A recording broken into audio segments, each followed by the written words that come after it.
Welcome back for another video. We've got back-to-back double game weeks coming up, and in this video we'll look at which players have the highest projected points for double game week 22 and over the next 5. Use these projections to help guide your transfers and captaincy. And if you find these videos useful, please drop it a like and make sure you're subscribing. Right before we jump in, today's video has been kindly sponsored by Fantasy Football Scout. I've been a member for almost 6 years. The tools I use every game week are the fixture ticker, the data tables and the player comparison. That said, there's tons of tools, so give it a try using the link below and see what you find useful. It also supports the channel. Thanks to Scout for supporting the channel, and click the link below to try it now. So let's start with the goalkeepers, and the two with a double game week are De Gea and Messi, who are top.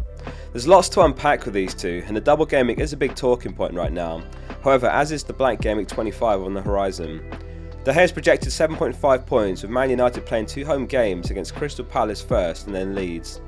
Crystal Palace reported over the weekend that Zaha suffered a hamstring injury and he's facing up to 6 weeks out. It'll be a huge miss for Palace in their attack, and it no doubt would have been a fixture he was looking forward to up against his former club. Doubling up in Man United defence is absolutely viable for the double game week. There is a chance they keep back-to-back clean sheets, which would equate to 24 points alone before factoring in bonus. Man United almost certainly blank in game week 25 though, and this is something to bear in mind.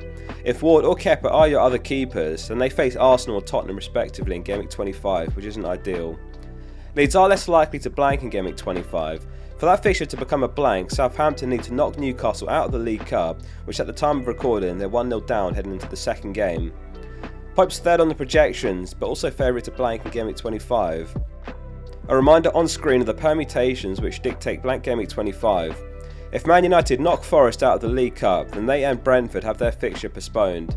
If Newcastle beat Southampton, then they and Brighton have theirs postponed.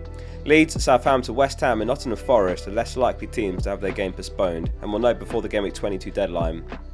Ramsdale actually tops the projections over the next 5 with 24.8 points due to his double game week 23 following this game week, and he has some good fixtures either side. Partey was withdrawn at half-time against Man City in the FA Cup. Hopefully nothing serious, as he would be a significant miss for them defensively. Arsenal fans certainly hoping that they can get the Caicedo deal over the line before the deadline. It looks like it could go either way as the transfer window draws to a close. Onto the defenders, and Shaw is top with 7.6 points projected for the double game week. Man United have played in the League Cup and the FA Cup since game week 21, and Shaw missed the first 2 games of illness. At the time of recording, the second leg of the League Cup hasn't been played yet, which is on February 1st. As a highly owned player, we hope he'll recover from illness and feature in both double game week games. Varane and Martinez trail close behind on the projections, the next best options after Shaw.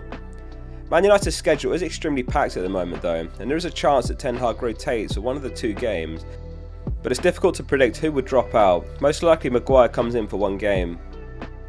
In Man United's first game against Forest in the League Cup, the centre-back pairing was Martinez and Lindelof. In the second game against Reading, it was Maguire and Lindelof.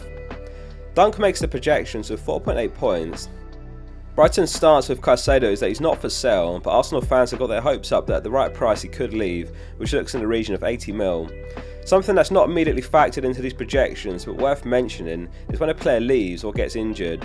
For example, if Caicedo were to leave, then their defensive projections would need some time to catch up. Or another example, in the past when Partey's gotten injured for Arsenal, we've seen a massive drop off defensively. This is when your own intuition as an FPL manager is necessary.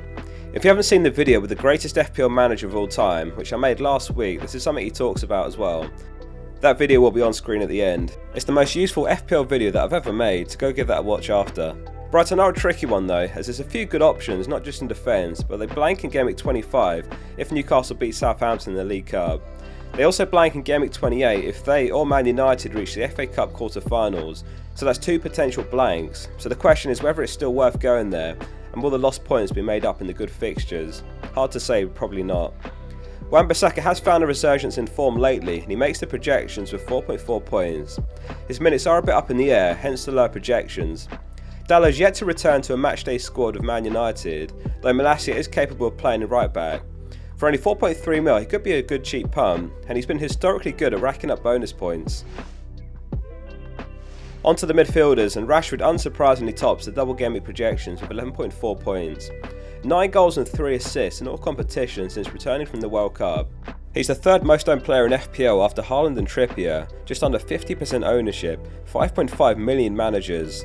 He's expected to be the most popular captain this week, and if you still don't own him then he's a priority transfer. Bruno Fernandes on the other hand is 8.4% owned and the second highest on the projections with 10.8 points, and this is where you could find an edge if you're able to get him in, or even better if you already own him. 3 goals and 4 assists for him since the restart, really solid numbers as well.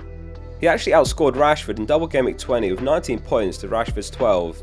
If you're looking for an upside captain, he's the standout, albeit a bit risky as a bet against Rashford. We've talked about Man United's likely blank game week 25, and there is the option to buy Bruno if you don't own him, and then move him straight on for a De Bruyne, Mahrez, Odegaard or Saka type player who have a double game week 23. That said, Man United's fixtures are very good up until the expected blank, so he's not a bad hold either. Rodrigo has 7.8 projected points, and he's the top scorer midfielder on FPL for goals with 10, actually one ahead of Rashford's 9. We did see Bamford start and score in the cup, so perhaps he eats away at Rodrigo's minutes a bit later in matches, but Rodrigo's a good budget pick for 6.4 mil. Antony and Eriksen are probably not worth the money. As far as their underlying numbers since the restart, they've been unconvincing. However, again, if you wanted a 1 week punt, you could grab Antony and then sell him for an Arsenal or City mid for their double game week. It's a bit messy to book in transfers for cheaper players like them though, a bit easier to justify for a player like Bruno. Casemiro's quietly been in great form recently, 1 goal and 1 assist in the league in his last 3 starts, and he scored 2 goals in a cup on the weekend, only 4.9 mil. Despite that, it's probably one to swerve due to the likely blank game week 25. Moving on to the forwards, and Haaland's top with 6.2 points for their game against Tottenham once again. We saw the two play one another just a couple of game weeks back, which ended in a 4-2 win for City, with Haaland on the score sheet. Nonetheless, Rashford or Bruno are the better picks for captaincy this week.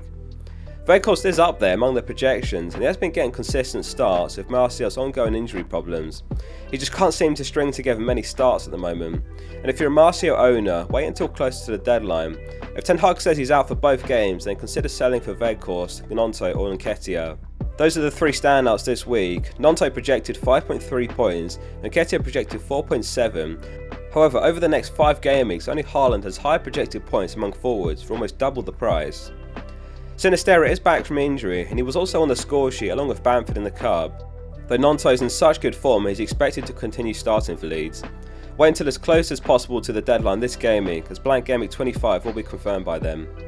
Looking further afield, if Leeds don't blank in game week 25, then they're home to Southampton that game week, which is a reasonable game. So you could buy a player like Gnonto or Rodrigo, not just for their double game week 22, but their game week 25 fixture, which is a week we're expecting to have our Man United and Newcastle assets blanking, which affects absolutely all of us. That wraps up today's video. Before you go, please remember to drop it a like and subscribe for more FPL content to come this week. See you soon for the next one.